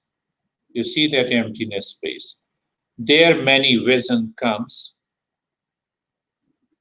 Those visions explain the 4 deeper states of meditation. First you say mindfulness. Good, relax, calm. Be mindful of eating, talking, listening, tolerating, as you're tolerating me. You know. And then comes the deeper than that. There are 4 different states of meditation. It is known as Vitark, Vichar, Anand, Asmita. As if you have done with a school, high school, then you are in bachelor's. There are 4 different stages. Then you're doing the master's. The 5th stage comes where you know thought has come, and before it comes, naturally. Sampragnata. Its name is Asamprajnata. After that, there are 4 more stages. And once you that, you are merged with the subjective reality that outer suffering and distress drops. That is one way of explaining.